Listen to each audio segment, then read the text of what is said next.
Vamos agora para o nosso quarto episódio dessa série sobre peças orçamentárias, nesse curso sobre administração orçamentária. Então nós já falamos do PPA, nós já falamos da LDO e agora chegou na LOA, né? Que é a peça mais famosa, acho que é o que sempre se discute, até ganha interesse muito grande da mídia, né? Sim. Quando o prefeito manda, então tem acho que é a peça com mais repercussão. Então, acho que é bom introduzir o que é exatamente a lei orçamentária anual, sua importância e tudo aquilo que a gente falou sobre PPA e LDO, como que ele deságua aí na LOA. Matheus, começando pela LOA, o que eu vou dizer? A LOA eu vou dizer o que ela é numa frase. Estima receita e fixa despesa. Ponto. Isso é a LOA. Ela é muito falada, muito comentada, mas o que ela é uma peça que ela vai prever o quanto imagina-se que entra de receita no exercício seguinte, ou seja, a LOA de 2025, ela é elaborada e votada em 2024. A LOA de 2026, ela é elaborada em 2025, aprovada em 2025 e passa a vigorar em 2026. Então, o que ela faz? A LOA é uma previsão de receitas. E a partir dessa receita prevista, eles fixam a despesa. Você fixa a despesa. Então, você fala assim, vai entrar R$1 milhão de IPTU. Como eu vou gastar esse R$1 milhão de IPTU? Ponto. Vai entrar 8 milhões de ISS, quanto eu vou gastar esses 8 milhões de ISS? Existem as obrigações constitucionais, tem que ser respeitadas, os 25% para a educação, os 15% para a saúde. Existe uma série de regras com despesas com pessoal e afins, que existem os limites. Mas o que é isso? A LOA, na sua essência, ela vai ser de fato o que vai gastar e como vai gastar. O que é isso? A gente falou do PPA, tinha lá os programas, tinha as ações. Depois eu tinha a LDO que colocava as prioridades. A LOA vai pegar as prioridades e essas ações e vai dizer assim, bom, eu ia gastar nas prioridades com educação e o programa de fomento ao ensino, eu ia gastar 18 milhões. Certo? A LOA vai falar, você vai gastar esses 18 milhões com serviço de terceiro, se você vai gastar esses 18 milhões com pessoal, você vai gastar esses 18 milhões um pouquinho com obras, um pouquinho com compra de equipamentos, a LOA vai te dizer isso e vai ser discriminado num instrumento contábil, uma linguagem contábil, e vai estabelecer o que é cada um desses pontos. Então, é isso que a LOA faz, é mostrar exatamente onde vai ser gasto e como vai ser gasto esse dinheiro. Mas aí ele vai entrar num âmbito que antes a gente estava numa perspectiva muito mais estratégica do PPA, o que a gente deseja para o futuro, na LDO, como isso vai ser feito, e a LOA já vai ser pragmática. A LOA já é pragmática, do tipo, Secretaria de Educação vai gastar tanto vai ser despesa corrente, tanto vai ser despesa de capital. Secretaria de Esporte tem tanto, o que ele vai fazer é isso e isso. É pragmática. A LOA é uma legislação pragmática, assim. A LOA é uma legislação que ela tem uma maior qualidade, ela tem uma maior robustez. E por isso que ela acaba sendo meio que frenesia, é o que a maioria das vezes as pessoas se importam. Por quê? A Constituição estabelece que se a despesa não estiver na LOA, se a despesa ela não for previamente, se ela não for prevista, se não tiver uma dotação específica, não pode ser gasto. Ou seja, se você não tem lá, olha, vou contratar 3 milhões de outros serviços de terceiras pessoas jurídicas para pagar ticket de alimentação para funcionar, vale alimentação para servidor. Você não pode gastar. Acabou, não pode gastar, não existe. Então a LOA tem esse componente de que ela é pragmática, ou é ou não é.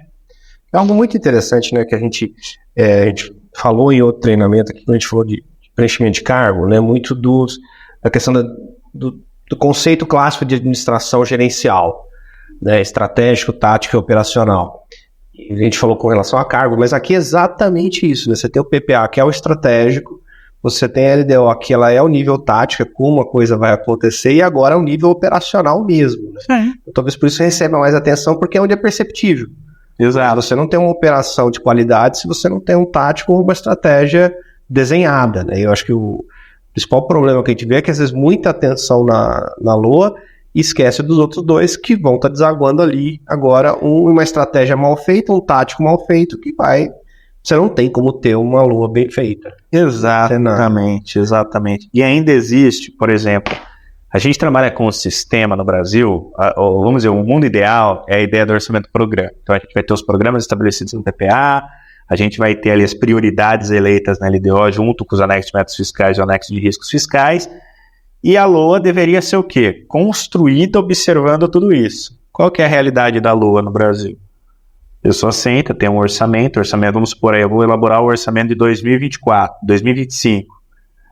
Eu pego o orçamento de 2024, olho os 3 últimos orçamentos e falo, nossa, cresceu 7% por ano, né? Reajusta tudo aí 7%.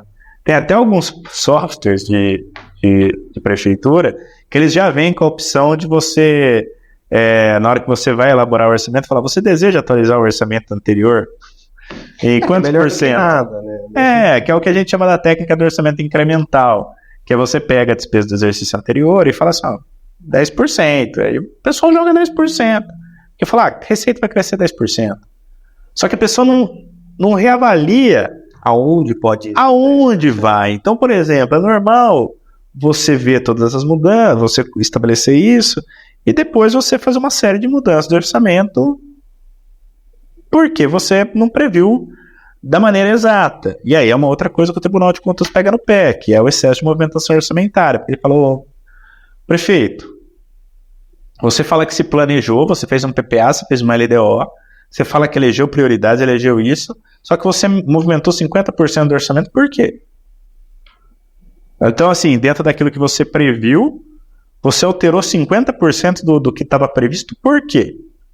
Óbvio que existem motivos que não tem como você controlar, tipo superávit financeiro, excesso de arrecadação, um convênio que é enviado para o município. Mas não tem como, mas tem despesa pessoal. E aí? Cadê o planejamento? Cadê a forma como isso é gerenciado? E a partir de tudo isso, Matheus, a LOA ela se torna a peça mesmo da execução. Tanto que quando a gente fala da lei orçamentária anual, ela sempre vem acompanhada do processo orçamentário, que é o quê? A elaboração, a discussão e a aprovação. São as 4 fases. A discussão e a aprovação, que é quando o prefeito elabora, manda para a Câmara para ser discutido e aprovado. Depois que é aprovado, volta e ela entra para a fase de execução, que aí ela é executada, porque a LOA ela é executada. Você executa a LOA. Você vai executar como?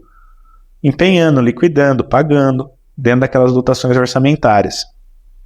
E junto disso, uma 4ª fase, que é uma fase que tem sido muito intensificada, que é do controle e acompanhamento, que é monitorar e acompanhar como que a LOA está sendo executada, se ela está executando tudo certo.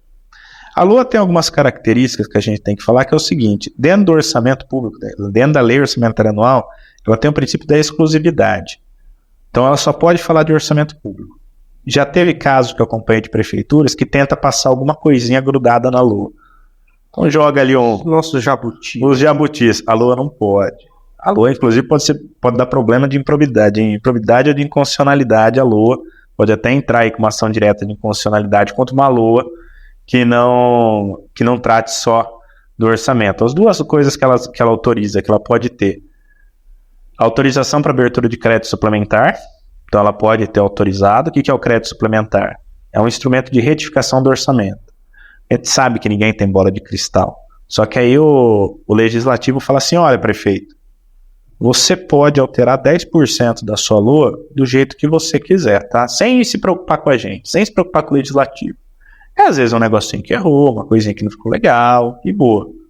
E as operações de crédito também, que é um adiantamento de receita, alguma coisa do tipo, uma autorização, mas a operação de crédito ainda tem que passar pela autorização legislativa quando você vai contrair um endividamento aí superior a 12 meses. Então, no final das contas, a LOA acaba autorizando basicamente os 10% aí da suplementa, os 10%, desculpa, esse limite normalmente é 10%, mas pode ser outro. Limite máximo? Você já viu alguma decisão do TCS? Ele jogou alguma coisa absurda? Olha, se o legislativo aprovar 100%, pode, Mas assim, pode, mas vai ser criticado depois, só que não vai ter instrumentos legais para isso. O que não pode é concessão infinita. É falar, por exemplo, olha, tudo que for excesso de arrecadação pode abrir. Tem que ter por um limite. Tudo que for superávit pode abrir indefinidamente. Tem que colocar um limite. Ou do tipo, o legislativo autoriza já vi município, uns casos que eu até peguei na internet, só não vi pessoalmente. Mas, sei lá, o presidente da Câmara é muito próximo do prefeito e também vê que fica aquele monte de projeto indo para a Câmara para autorização de crédito suplementar, fala assim, quer saber, faça à vontade, coloca na lei. Fica prefeito autorizado a mover indiscriminadamente. Não nessas palavras, mas algo parecido. Aí você não pode. Aí é vetado. Da mesma forma que também há muita discussão sobre você conceder, por exemplo, que eu falei para vocês. Despesa com pessoal você pode mexer à vontade. Não pode. Despesas financiadas por excesso de arrecadação você pode mexer à vontade. Não pode. Você precisa do crivo legislativo, você precisa ter um limite. Por quê? Porque também não é uma bagunça, entendeu? Porque senão você acaba criando um orçamento, você fica brincando semanalmente com ele e joga fora toda a lógica orçamentária, toda a qualidade orçamentária. Porque o que a gente não pode esquecer é que o orçamento é um cartão de crédito dado ao prefeito, falando, desse cartão de crédito você pode gastar 10 com educação, 20 com saúde, 30 com recap. É isso que é o orçamento. Mas quer dizer que o orçamento é dinheiro, de fato? Não, não é. É uma autorização para gastar. Eu falei desse negócio que o orçamento não é dinheiro, e é importante para os prefeitos, viu? Então, os prefeitos que estão entrando, é importantíssimo. Uma brincadeira que a gente sempre faz e que é séria, uma brincadeira séria. Orçamento não é dinheiro. Então, o orçamento não é dinheiro. Ou seja, vocês entram no primeiro ano, no primeiro dia, assim, qual que é o orçamento do município? O orçamento do município são 3 milhões. São 3 milhões? 3 milhões. Prefeito, você não pode gastar 3 milhões. Ele é uma previsão para todo aquele exercício que vai depender do quê? Se entrar recursos, se há uma capacidade arrecadatória, se há todas essas informações, aí você pode ir gastando. Por isso que junto do orçamento, logo depois que ele é aprovado, existe o cronograma mensal de desembolso, que é o orçamento dividido, como ele vai ser gasto nos 12 meses. Por que eu estou dizendo isso? Muitos prefeitos muitas vezes entram e falam, nossa, eu tenho 3 milhões de orçamento, posso gastar à vontade. Chega em maio e não tem dinheiro. Outra coisa também, orçamento, tudo que foi previsto no orçamento não é necessariamente que ele vai ser cumprido. Tá? Ele não tem, mas ele tem que ser o mais detalhado possível para evitar o quê? Gastos desnecessários. E aí entra uma outra questão. Prefeito, secretário de Finanças, se for o ordenador de despesa, artigo 9º da Constituição da Lei de Responsabilidade Fiscal, artigo 9º, você só pode gastar se você tiver a previsão orçamentária. Do contrário, você tem que contingenciar o empenho. O que é isso? Não atingiu a arrecadação que foi previsto, de acordo com o artigo 9º, você não previu aquilo que está no orçamento, então você chega e fala assim, eu tenho um orçamento de 100 milhões, chegou em maio, você só tem 20 milhões, você, de acordo com o artigo 9º, tem que contingenciar a despesa, parar de empenhar. Ou seja, o ordenador de despesa tem que suspender isso. Porque é muito comum falar o seguinte, nossa, meu orçamento, tenho tantos recursos, posso gastar. Não. Por isso que normalmente a figura do secretário de Finanças tem que acompanhar isso. E ele vai falar, olha, não está atendendo aquilo que foi previsto. Ou seja, se previu 2 milhões, só que só entrou 300 mil. A gente não pode gastar. Então isso é importante porque é muito comum, isso eu já vivenciei várias vezes, chega o secretário de uma pasta, olha o orçamento dele e vê lá as dotações orçamentárias. Aí vê lá, nossa, eu tenho 5 milhões. Aí surge a resposta, não, mas você não pode gastar agora. Tá. Não, por que eu não posso? Está escrito que eu tenho 100 milhões na lei, 5 milhões na lei. Mas você não pode gastar, cara. Não, mas eu tenho 5 milhões. Você não tem, é uma previsão, é uma bússola. O orçamento é uma bússola. Lembrando que a fonte de arrecadação do município, da forma como é constituído o sistema tributário brasileiro, nós temos muitos impostos que eles recebem muita influência da atividade econômica. Sim. Então, por exemplo, no caso do município, você tem o IPTU, que não, a inadimplência só é uma consequência econômica, mas ele é mais ou menos previsível. Então agora, o ISS, o ICMS, são impostos que, se a atividade econômica emperrar por uma pandemia, por qualquer fator externo, uma queda da bolsa, a arrecadação oscila fortemente, principalmente, por exemplo, ICMS de energia elétrica. Às vezes até uma mudança tecnológica vai afetar a arrecadação, Sim. uma isenção que é dada. Então, essa previsão, ela é muito complexa de ser feita, na verdade é um grande chute, muitas vezes na esfera municipal, porque se estima que a economia vai crescer 5%, mas não sabe nem que setor. Se serviço crescer mais, o ISS, o município ganha com isso. Se a circulação de mercadorias crescer mais, é mais o Estado. Enfim, são fatores que a prudência na LOA é muito importante, né? E até o prefeito veterano, aquele mais espertinho, ele deixa a LOA bem puxada de rédea nos 3 primeiros anos para justamente sobrar dinheiro para o último ano. Vai falar no último ano que está fazendo as coisas. Muitas vezes ele está se endividando, está torrando... Mas assim, o bom gestor, ele segurou, e aí no último ano ele vai desovar a reserva que ele fez, talvez até com um ganho eleitoral, sim, mas isso pode ser construído de uma forma prudente e aceita pelos órgãos de controle, porque ele foi, vamos dizer, ele foi mais prudente, né, para justamente deixar no último ano. Vou dar um exemplo para você que você comentou dessa questão da receita. Muito bom, 25% de tudo que é arrecadado de ICMS no estado de São Paulo e nos outros estados, ele tem a obrigação constitucional de ser repartido com os municípios. Então, 25% é feito disso. Acho que boa parte das pessoas lembram ali no período da pandemia, que a gente teve aquele aumento dos preços, da inflação e tudo mais. Naquele momento, os municípios praticamente receberam muito dinheiro. Por quê? Porque a inflação disparou. Como o ICMS é um imposto que incide sobre mercadorias e serviços, o preço disparou, aumentou a quantidade de recursos arrecadados do ICMS. Resultado, aumentou a receita que era dividida com os municípios. Os municípios, então, na pandemia, arrebentaram de receber recursos decorrente da inflação. Obviamente que a inflação, o que aconteceu? Quando os contratos das prefeituras foram reajustados de acordo com a inflação, e aí esse ganho financeiro que os municípios achavam que tinha, não tiveram. Na verdade, eles tiveram um ganho temporário. Mas por quê? Porque estava sujeito à oscilação econômica. Então a inflação disparou, aumentou ali a arrecadação. Aumentando a arrecadação daí, criou a sensação, a ilusão, né, de que estava se arrecadando mais em termos reais e não estava arrecadando mais em decorrência simplesmente da inflação. É esse que é o grande mote aí, o grande desafio. A preocupação da LOA.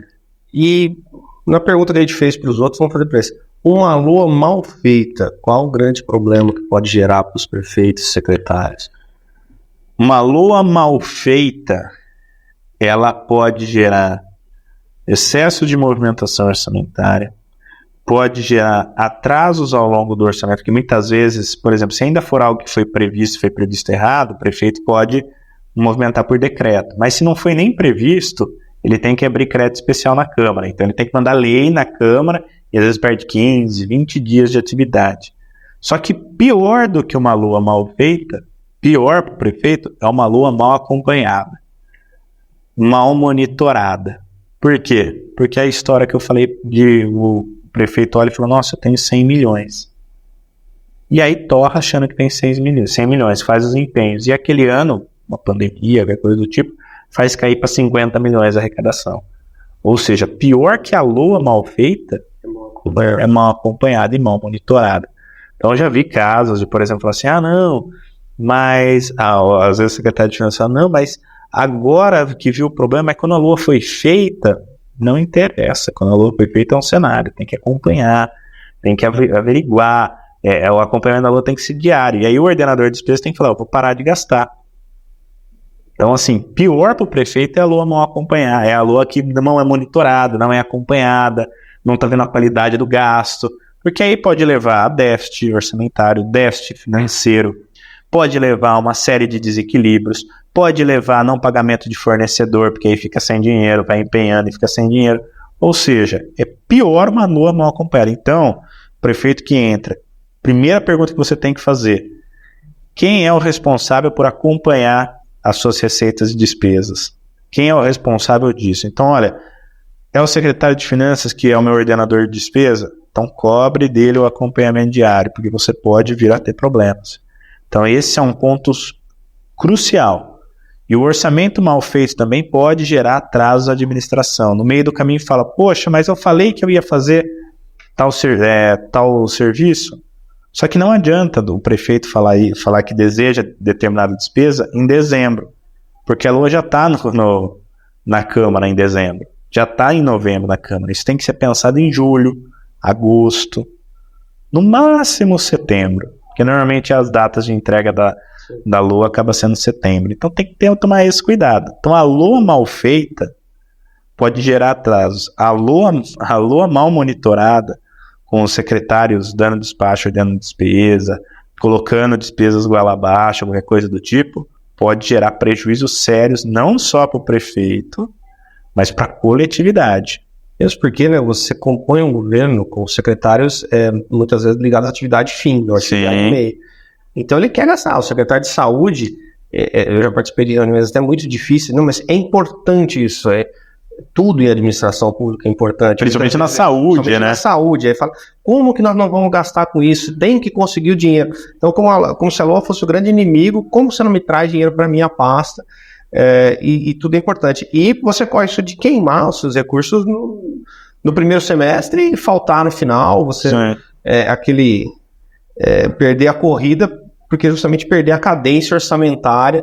Você tem a dotação, muitas vezes você vai consumindo e aí você vai ter que tirar de outra pasta também. Então você às vezes gera briga interna dentro do governo. E eu acho que cabe a figura dos secretários, quem fosse secretário de administração, planejamento, finanças, aí cada município tem um arranjo diferente, e também o secretário de governo, para ter sim um controle sobre as outras pastas, ter uma discussão com as outras pastas, porque não é factível para essas outras pastas, obra, infraestrutura, esse planejamento. Então, muitas vezes ele tem esse afã de gastar, ele viu lá o valor, ele quer fazer, ele está motivado a fazer, e não está errado. E aí fica, assim, a figura do chato, né, de segurar. Normalmente não é o secretário melhor que isso dentro da equipe de governo, que é quem fala, segura as despesas, vamos devagar, vamos fazendo de forma mais cadenciada, né? Então, isso é uma questão interessante até para manter a governabilidade interna, né? Sim. Porque o recurso você vai ter que, mesmo que você possa movimentar, mas você vai tirar de algum outro lugar, você vai tirar de outra pasta muitas vezes. Exatamente. É um desafio muito grande. Esse é um grande desafio. Como você vai conduzir o orçamento, como você vai fazê-lo, como você vai elaborá-lo. E mais importante disso tudo é que é necessária atenção o tempo todo. E uma outra atenção que precisa, Matheus, a gente não pode deixar também para os prefeitos que vão entrar, a maior parte da arrecadação proporcionalmente acontece em janeiro, fevereiro, março e abril. Maio, em alguns municípios, quando tem a questão de IPTU. E esses são meses que arrecadam muito, porque aí vem um grande volume de ICMS, um grande volume de FPM, vem também IPTU quando está concentrado nos primeiros meses, cota única, tem uma série de coisas. E aí qual que é o problema posterior disso? O problema é que isso não se sustenta até o final do ano muitas vezes. A arrecadação volta a ter um fôlego daí lá para novembro, dezembro, movido por 13º, movido por uma série de outros fatores. E aí, se não faz uma boa gestão desses 4 primeiros meses, os outros meses são meses. Atraso de fornecedor, atraso de pagamento, desgastes. Então é necessário ter essa cautela, é necessário ter esse cuidado. E outra coisa também, para ficar todo mundo atento, o orçamento ele é composto por diversas fontes e existem receitas que são vinculadas. Então, por exemplo, existem convênios que só pode ser gasto com aquela finalidade. Existem recursos que são o 01, que é o Tesouro, que eles possuem vinculações constitucionais, então 25% para educação, 15% para saúde. Você tem uma série de vinculações. Então, muitas vezes o prefeito bate o olho na conta e fala assim, nossa, eu tenho 20 milhões de reais aqui. Aí vai olhar aqueles 20 milhões, são 20 milhões de cota parte de salário e educação. que é um recurso. Quanto à parte do salário da educação, você só pode gastar em investimento na educação. Você não pode gastar para pagar pessoal na educação. Ou seja, olha, eu jurava que eu tinha 20 milhões. Tinha 20 milhões para fazer investimentos. Não tinha 20 milhões para pagar pessoal. Nossa, mas eu tenho aqui 3 milhões de fonte 01 aqui que acabou de entrar, de tesouro. E eu quero fazer um investimento para fazer um recap de 3 milhões. Você não vai poder fazer o recap de 3 milhões desse ICMS que acabou de entrar para você, de repasse, cota parte de ICMS. 25% vai para a educação, 15% vai para a saúde. Ou seja, você já tem aí um volume bem menor de recursos. Então, é necessário ficar atento às vinculações. Eu já observei várias vezes as pessoas não ficarem atentas e ficarem atentas só ao caixa. Então, falar assim, nossa, eu tenho 20 milhões de CAS, eu tenho 20 milhões de CIP, contribuição de iluminação, de iluminação pública. Nossa, eu tenho 1 milhão de uma taxa. Às vezes, tudo ali tem vinculação já previamente específica. Então, é necessário ter essa coisa. Olha, eu recebi de multa 100 mil reais, só que isso foi para o Fundo Municipal de Meio Ambiente. O Fundo Municipal de Meio Ambiente é só para aquelas despesas. Óbvio que você pode fazer ali, pedir atualizações constitucionais aí, permite que você use o superávit, desvincule algumas coisas, mas você não, é fugir com a lógica do recurso. Então, assim, olhe bem as vinculações, olhe bem como esse dinheiro está gasto, olhe o comportamento das suas receitas. Uma receita boa hoje não é garantia de receita boa no futuro. Observe tudo isso, que acaba sendo aí o fundamental e o mais importante para a boa gestão das finanças. Vamos lá para a nossa pergunta final desse episódio. Um guia de atenção, pontos importantes para a elaboração de uma boa LOA e seus cuidados. Analisar o cenário econômico. Primeira coisa, quando você está elaborando, analisar a perspectiva econômica. Então, e analisar a perspectiva econômica, como você bem falou, dentro da sua realidade. Não adianta eu ser um município essencialmente prestador de serviço e me comparar com um município onde o agronegócio é forte. Não adianta eu ser um município que eu tenho uma indústria automobilística forte e a previsão do ano que vem ser que os carros importados entrem no Brasil e ocupem meu mercado. Só que, para o Brasil vai crescer. O meu município vai perder. Então, essa é a primeira coisa, fazer uma projeção realista. Segundo ponto, o prefeito, a prefeita tem que se preocupar com a LOA a partir de pelo menos junho. Para depois não chegar em novembro, para não chegar em dezembro e falar, nossa, você previu isso no orçamento? O exercício seguinte, aí o orçamento já está votado, já está aprovado, já está sendo discutido na Câmara. Então, tudo isso, Matheus, precisa ter essa atenção, ter esse cuidado. E, novamente, ouvir o máximo possível o coletivo, ouvir o máximo possível as pessoas. Importante também frisar, os legislativos têm ganhado grande participação nos orçamentos nos últimos anos. Ainda não na proporção que acontece no federal, mas com as emendas impositivas, com uma série de novos regramentos, eles estão cada vez mais ativos. E as emendas, é importante a gente dizer, quando elas são impositivas, elas são de cumprimento obrigatório. Se o município estiver indo para falência, tem que cumprir? Não, mas é um tipo de despesa que vai ter que ter prioridade frente às demais se tudo estiver bem. Então também é mais um ponto de atenção, é mais um ponto para se elaborar um orçamento sabendo que o vereador, a vereadora também podem fazer uma emenda nesse orçamento e essa emenda depois tem que ser cumprida. Então vale a pena ter essa atenção, vale a pena ter esse cuidado de que hoje o orçamento não é só uma peça que o prefeito manda de maneira quase unilateral. Hoje o legislativo também tem força. Então também o diálogo com a Câmara para estar até inclusive afinado as prioridades é muito importante. Eu acho que para finalizar essa questão da Câmara é importante lembrar que uma LOA mal feita, você entrega boa parte da sua governabilidade para a Câmara. Exato. Porque se você faz uma peça bem feita, você tem um único desgaste legislativo, de negociações, tudo mais, aprovou, você executa. Se isso é mal feito, você precisa encaminhar projetos de emenda, projetos de alterações toda semana, isso começa a ficar uma carta no legislativo, onde você acaba tendo que fazer concessões, enfim, negociar a cada ponto. Então, é uma perca do poder executivo, ele vai deslocar esse poder, e a gente viu que em momentos de fragilidade de governo, isso é bem explorado pelos vereadores, né? Então fica essa atenção especial à LOA. É uma peça, embora muito extensa, mas ela também não é tão complexa de ser entendida. Eu acho que é difícil de ser planejada. Como elaborar uma LOA? Não é como elaborar, é o que ela vai refletir, qual a realidade que ela tem que trazer ali. Então, Rafael, acho que a gente pode encerrar esse quarto episódio. Encerramos o ciclo, né, das 3 peças, e no próximo episódio aqui, para fechar, a gente vai falar um pouco sobre esse controle de despesas e o desafio da gestão aqui, meio que também dizendo, acho que o pessoal ficou preocupado com todo esse rigor aí, mas a gente sabe que é algo muito importante, embora técnico, que tem que ser feito.